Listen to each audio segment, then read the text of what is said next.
Welcome. In front of me is a Motorola Moto G86 Power, and I'll be going over unboxing along with a quick look at the phone itself.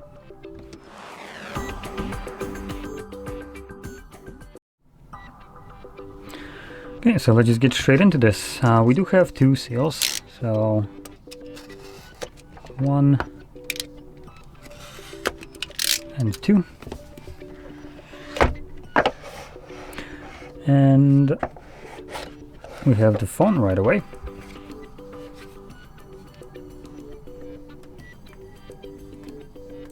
One thing that I find annoying is if they have the will to put in these crappy stickers, why not just apply an actual screen protector instead of this garbage? I'd much rather have to peel off a screen protector once it gets scratched up rather than something that is useless right from the get-go. So yeah, anyway, inside here we also have our cable type A to type C along with the manual, and that's about it. So no charger and anything else in there. I am going to take off the case, as the device does come with a case at least. So I do always want to give props for any kind of company that just includes that with their phone. This one is hard shell plastic with what looks to be a recycled plastic, if anyone cares about that. The back of the phone itself seems to be made out of this leather-like material. Let's be honest, it's not leather, so it's more like pleather, just eco whatever crap.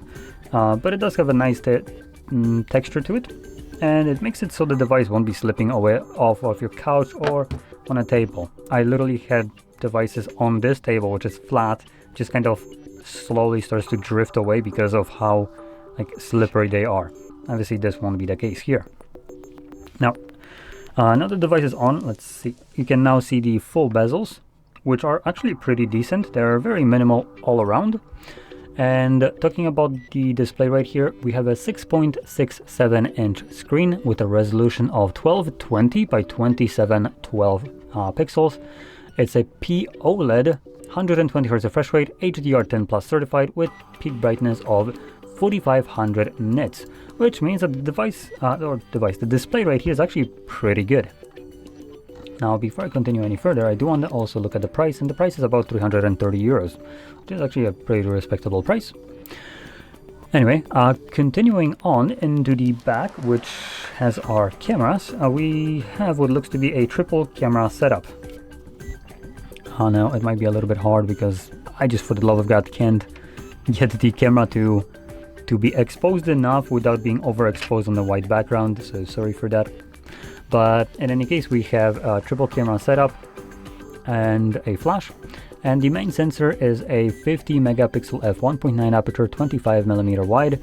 Then we get an 8 megapixel 2.2 ultra wide, and missing info. Oh, okay, never mind, it's not a triple camera setup, this is a DOD. So I can kind of try to showcase this. There we go. So this right here has nothing, it's just a little black glass or whatever plastic that is filling this right here in the middle where the lens is supposed to be, unlike this actually having a lens and this having a lens. Okay, so we have a dual camera setup, and again, just manufacturers decided to do a shady shit with including a fake camera just to trick people, and holy hell, it even tricked me. And I'm pretty good at spotting this dog shit. What I have to say to this is go screw yourself, Motorola, with shit like this. This is not the way you're supposed to do things. And if you want to make fake cameras just to fill out the number, why not just fill the entire back? Just screw it, just put as many as you think so we can guess which one is the camera. In any case, let's continue on. So on the front, we have a selfie in this hole punch, and that houses a, let me just find it, 32 megapixel f2.2 aperture wide sensor. And the selfie can do 4K at 30 frames, 1080p at 30, while the back cameras can do 4K at 60 and 1080p up to 120 slow motion, of course with 60 as well as the normal recording speed. So cameras here are actually okay for the price. I would say they're decent. They're not the best thing in terms of like what is being offered to you for the price, and I'll talk about that in a moment once I finish like talking about the specifications. But anyway, let's continue on to the internals. And the internal right here battery is a whopping 6.7 thousand, or precisely 6,720 milliamp hour battery, meaning that it has a silicon carbon battery. That's good. That means that Motorola decided to not go with like shit like Samsung, which is an outdated batteries just so they can cut costs while selling a premium device for a absurd amounts of money.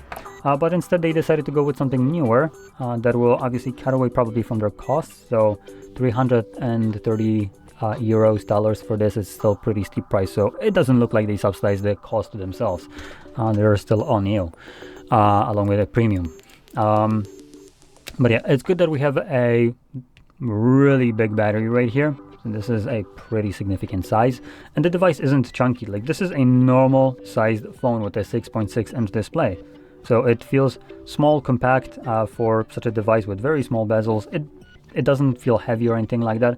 So it's nice to see a nearly 7,000 milliampere battery in here. Now, in terms of charging speed, it's a bit of a step down. I would say it's a 30 watt only, which I would say it's okay. It's nothing like super great.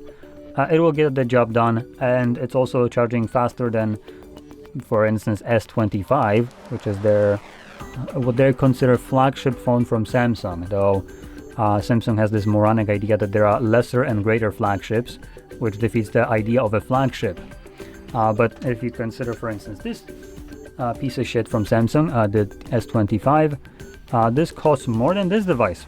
Quite significantly more, to be honest. And this is nearly $1,000 device. So like 3 times more. Comes with 25 watts charging. Amazing. Oh, and battery size is like below 4,000, or like something along the lines of 4,000. So yeah, it's just hilarious. So here, in terms of battery, pretty good. Now, in terms of the internal of the processor, we have a Dimensity 7300. That's gonna be yikes from me. And I'll talk about that in a moment. In terms of RAM and storage, we have either 8 or 12 gigabytes of RAM, depending on which option you go first. So the very lowest end of this device comes with 8 gigs of RAM, 128 gigs of storage, all options having expandable storage, so that's also pretty good. And you have 256 with 8, 512 with 8, and 512 with 12 gigs of RAM. So only the half a terabyte gets you 12 gigs of RAM at the highest end. Every other option, no matter what storage you go for, gets you 8 gigs of RAM. Now, that being said, if you don't know, I believe 8 gigs of RAM should be sufficient enough to get you through basically most applications without any kind of problem. And most of the time nowadays, phones extend the RAM by using the actual storage of the device. Might not be as fast and as reliable, but still, if you have like certain applications that you have open all the time, this should probably be good enough for you. So yeah. Okay, so that basically sums up the device. It's a pretty solid phone for the price. It would be a very good device if competition didn't exist, to be honest. But I guess that could be said for anything. If competition doesn't exist, any phone is the best in its category of whatever price they decide to. So considering there is competition, specifically from Nothing, that's literally the name of the brand. So they have the phone called CMF Phone 2 Pro. It's going to come with a faster processor, being the Dimensity 7300 Pro. So a faster one than here, not by much, but it's still faster. And it will matter that it's faster because that device actually costs less. And we're talking about like decently less. If this is 330, CMF costs 250, and possibly can even get it up to like down to 200, depending if you find some deal. So over $100 less is a significant jump down in price for something that is faster than this. And not only that is it faster than this, it also comes with better cameras. It comes with better processor. Display wise, let me pull that up. Display is about the same. CMF Phone 2 Pro, there we go. So It will come with 8 gigs of RAM only as the only option, and up to 256 gigs of storage only. So this one can actually have half a terabyte of storage, but it still has expandable storage if you need to extend it more. Battery wise, it's going to be slower at 5000 instead of the 6.7 that we have right here. Faster processor, better cameras, more cameras too, as we have wide and telephoto, both 50 and 8 megapixel ultra wide, and 16 megapixel selfie. And in terms of the display, AMOLED 120 with a way better pull rate of 2160 Hertz, meaning that the display when scrolling, it's going to be much faster in terms of like response to your movements. HDR10 Plus certified and a peak brightness of 3000 nits. Panda glass as the actual display right here, and that's really the only worth mentioning things about the device. But like I said, the fact that it's going to be faster and costs about this, actually less than this, is the defining factor.